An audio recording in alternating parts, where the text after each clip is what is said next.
Welcome back to First Issues. Well, we've come to the end of our series on fraud and scams, where previously we discussed promotional scams and business email compromise scams as 2 out of the 3 most prevalent scams on the market in Botswana currently. Our guest, Kagiso Patrick, who is fraud manager at First National Bank of Botswana, brings this series to a close with a look at investment scams as one of the top 3 most common scams this season.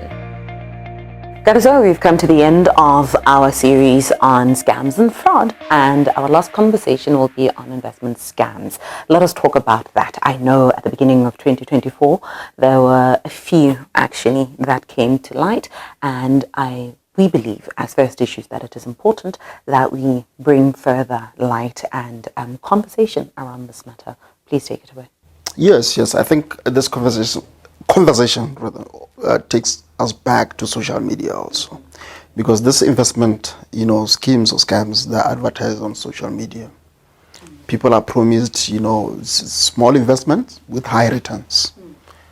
For example, you'll be told that you'll be investing 500 pula, in 48 hours you'll be getting maybe 6,000 pula.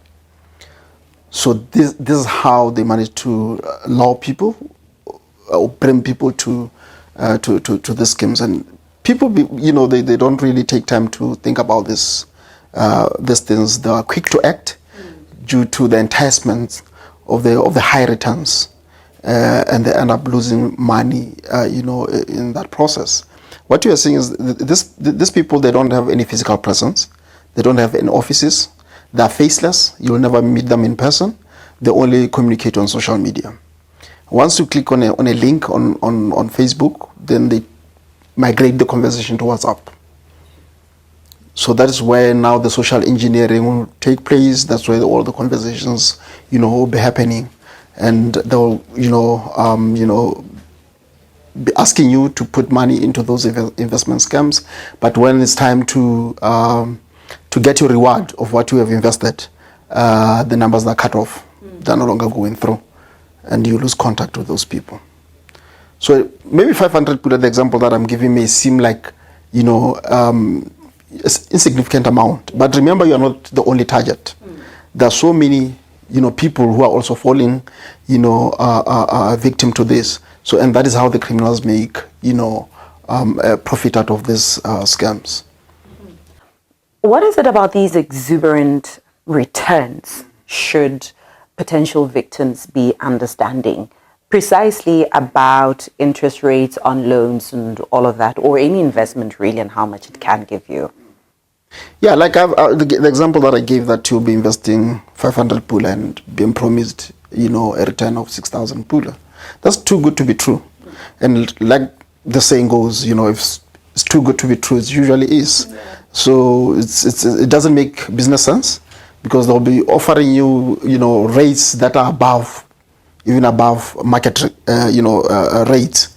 And again, one red flag about these people, as I've indicated, they don't have physical presence. There is no physical building that you can point at to say they're operating from these premises. And again, they are operating out of, a legal regulatory framework. They don't have any reference to any legal framework that they are operating under. So that is, one red flag that, customers must, look out for. Let us conclude the conversation then. What is the first point of reference when you are trying to get yourself out of this hairy situation if you find yourself having been defrauded?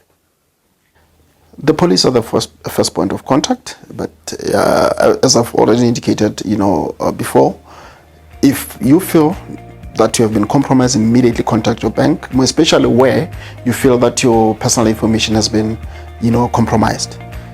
Inform your bank immediately so that they can take steps to make sure that, your information is safeguarded and no further damage, is done.